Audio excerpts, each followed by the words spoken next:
सविता, जो एक खूबसूरत और जवान लड़की थी, रात के समय अपने घर से निकली और देखते ही देखते था रेगिस्तान के किनारे पहुंच गई। अचानक वह रेत के टीले पर चढ़ने लगी। रात का 1 बज चुका था और दूर दूर तक किसी इंसान का नामो निशान नहीं था।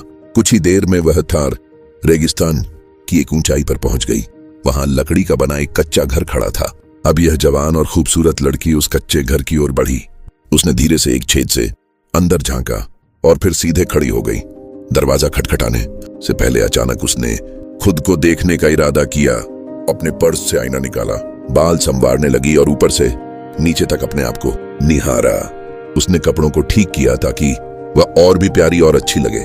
जब यकीन हो गया कि वह अब बहुत खूबसूरत लग रही है और उसकी जवानी अपने उरूज पर है, तो उसने कच्चे घर का दरवाजा खटखटाना शुरू कर दिया। सविता लगातार दरवाजा पीटने लगी और साथ ही अपने आप को संवारती रही। अचानक कच्चे घर का दरवाजा एकदम से खुला और अंदर से लगभग 80 साल का एक बूढ़ा बाहर आया। जैसे ही उसकी नजर सविता पर पड़ी, वह उसे देखता ही रह गया। उसकी आंखें जैसे ठहर सी गई। बूढ़ा कुछ पूछने से पहले ही उसके बहुत करीब आकर खड़ा हो गया। तभी सविता अचानक बोली, मैं इस थार रेगिस्तान में अपने घर वालों के साथ घूमने बहुत दूर से आई थी, मगर वे मुझे यहाँ भूल कर चले गए हैं। क्या आज की रात तुम मुझे अपने साथ इस कच्चे घर में रख सकते हो? बूढ़े ने यह बात सुनी तो उसके दिल में एक गहरी मुस्कान दौड़ गई। इतनी जवान और खूबसूरत लड़की को देखकर उसका दिल तेजी से धड़कने लगा। बिना कुछ बोले वह सविता के और करीब आ गया और उसे ऊपर से नीचे तक घूरने लगा। फिर वह उसके चारों तरफ घूमने लगा। सविता ने यह देखा तो हंसते हुए बोली, क्या हुआ? क्या देख रहे हो? बूढ़ा अब उसके बिल्कुल पीछे खड़ा हो गया। सविता के चेहरे पर भी एक हल्की मुस्कान थी और वह जानती थी कि क्यों, मगर अचानक उसने पलटकर उसका सामना किया और बोली, देखो मैं तुम्हें खूबसूरत लग रही हूं ना, बताओ कैसी लग रही हूं? बूढ़ा उसकी आंखों में देखते हुए हल्का सा मुस्कुराने लगा। तभी बूढ़ा बोला, लेकिन यहां तो एक ही बिस्तर है, तुम कहां सोगी? मगर सविता कुछ न बोली। अचानक उसने बूढ़े का बाजू पकड़ते हुए कहा, जल्दी उठो, बाहर थार रेगिस्तान में चलते हैं, मेरा दम घुट रहा है। बूढ़ा यह सुनकर हाँफने लगा और एकदम उठकर बोला, चलो मैं तुम्हें बाहर ले चलता हूं। सविता ने बूढ़े का हाथ पकड़ा और उसे बाहर थार रेगिस्तान में ले गई। रात पूरी तरह से काली हो चुकी थी। सविता और बूढ़ा हाथों में हाथ डाले इस सुनसान रेगिस्तान के ऊपर चलने लगे। चलते चलते वे राजस्थान की एक रेतीली चट्टान के पास पहुंचे, जहां नीचे सैकड़ों फीट गहराई थी। सविता उस चट्टान पर खड़ी होकर बूढ़े की तरफ देखते हुए बोली, देखो मैं तुम्हें खूबसूरत लग रही हूं ना, बताओ कैसी लग रही हूं? अचानक बूढ़ा उसकी तरफ बढ़ा। सविता ने खास अंदाज में फिर कहा, क्या हुआ, बताओ कैसी लग रही हूं? बूढ़े के दिल में खुशी का शोला भड़क उठा। उसे समझ आने लगा कि सविता क्या चाह रही है। फौरन उसके करीब आया और चट से उसे गोद में उठा लिया। फिर बोला, चलो अंदर चलते हैं, तुम बहुत खूबसूरत हो, बहुत प्यारी हो।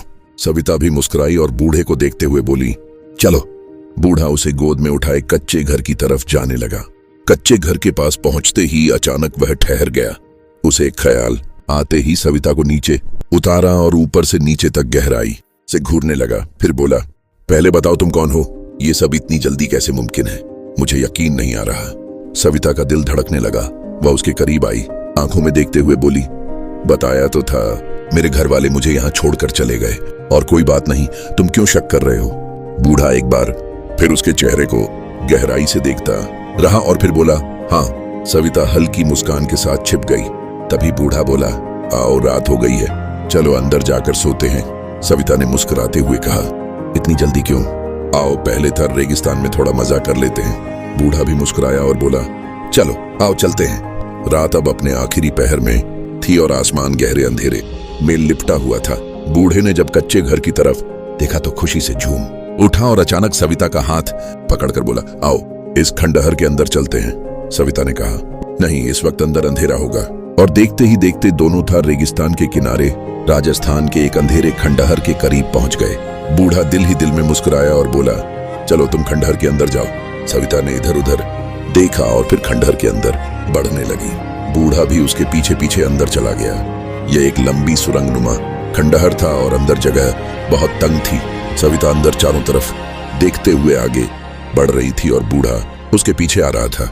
अचानक बूढ़ा एक जगह रुक गया जहां बहुत गहरा अंधेरा था और पास ही एक ऊंचा सा पत्थर पड़ा था जिस पर लेटने की जगह मिल सकती थी। बूढ़े ने मन में कुछ सोचा और सविता से कहा, तुम काफी थक गई होगी, इस पर थोड़ी देर लेटकर आराम कर लो। सविता मुस्कुराई और बोली, हाँ काफी थक गई हूं। यह कहते ही वह उस बड़े पत्थर पर चढ़कर लेट